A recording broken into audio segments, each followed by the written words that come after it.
ایک بڑے ہی نیک بزرگ تھے، میں ان کا نام نہیں بتا رہا۔ وہ اپنے ایک دوست کی دکان پر بیٹھے تھے، باتیں کر رہے تھے کہ باہر سے ایک بھکاری نے، ضرورت مند نے صدا لگائی، اللہ کے نام پر سوال کیا۔ اب ان بزرگوں نے باتیں کرتے کرتے جیب سے ایک 100 روپے کا نوٹ نکالا اور دکان پر کام کرنے والے لڑکے کو پکڑا دیا اور اشارے سے بولے کہ جاؤ اس سوال کرنے والے کو دے آؤ۔ لڑکا 100 کا نوٹ لے کر چلا گیا، لیکن تھوڑی ہی دیر بعد جب وہ واپس آیا تو 100 کا نوٹ اس کے ہاتھ میں ہی تھا۔ آ کر کہتا ہے کہ میں اس آدمی کو جانتا ہوں، یہ مستحق نہیں ہے، حقدار نہیں ہے، اس لیے میں نے اس کو پیسے نہیں دیے۔ بزرگ کہتے ہیں کہ میں نے اس سے کہا کہ تو پیسے اس کو دے آ، باقی کی بات میں تمہیں بعد میں سمجھاتا ہوں۔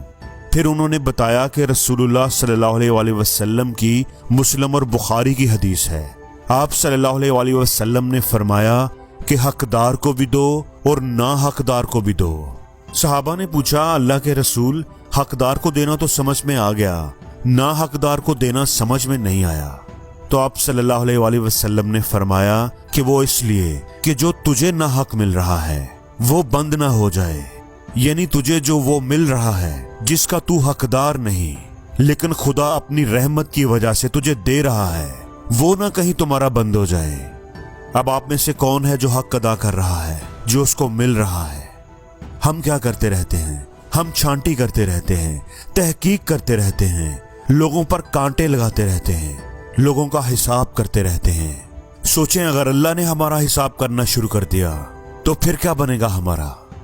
ہمیں تو جو بھی مل رہا ہے وہ اللہ کے فضل سے ہی مل رہا ہے، پتہ نہیں کس کی دعا کی وجہ سے، ہماری ماں کی، ہمارے باپ کی، یا کسی ضرورت مند کی دعا کی وجہ سے اللہ ہمیں دے جا رہا ہے۔ اس لیے چھانٹی کرنا بند کر دیں۔ اگر کوئی آپ کے سامنے سوال کرتا ہے اور آپ اس کی مدد کرنے پر قادر ہیں، مطلب آپ کے پاس وسائل ہیں اور آپ دینا بھی چاہتے ہیں، تو پھر اس چکر میں نہ پڑیں، تحقیق میں نہ پڑیں کہ وہ مستحق ہے بھی کہ نہیں۔ آپ بس اسے دے دیں، اس کی نیت وہ جانے اور اللہ جانے۔ آپ اپنی نیت کو صاف رکھیں، اللہ آپ کے لیے خزانوں کے دروازے کھول دے گا۔ میں آپ کو ایک مثال دیتا ہوں۔ حضرت اسامہ بن زید ایک کافر کو مارنے لگے تو اس نے کلمہ پڑھ لیا، لیکن اسامہ بن زید نے پھر بھی اسے مار دیا۔ اب مقدمہ آپ صلی اللہ علیہ وآلہ وسلم کے حضور پیش ہو گیا۔ آپ نے بلا لیا اسامہ کو کہ اسامہ تو نے کیوں مارا؟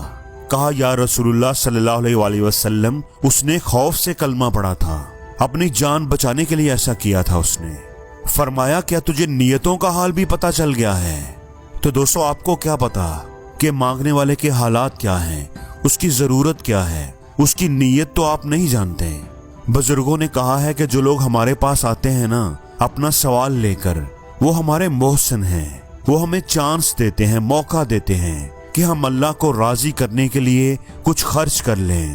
اگر وہ نہ آئیں تو آپ سخیوں میں داخل کیسے ہوں گے؟ آپ ذرا سوچے تو صحیح، اگر کوئی مانگنے والا ہی نہ ہو تو آپ کس کو دیں گے؟ اسی طرح کی ایک بات ایک دفعہ اشفاق صاحب نے بیان کی۔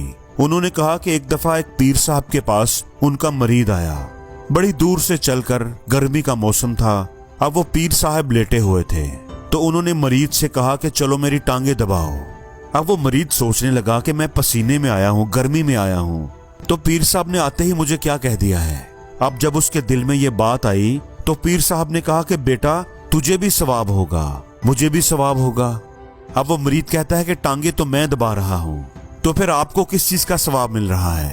تو پیر صاحب نے اپنی ٹانگیں پیچھے کر لیں اور پوچھا، اب تجھے ثواب مل رہا ہے؟ اس نے کہا کہ اب تو نہیں مل رہا۔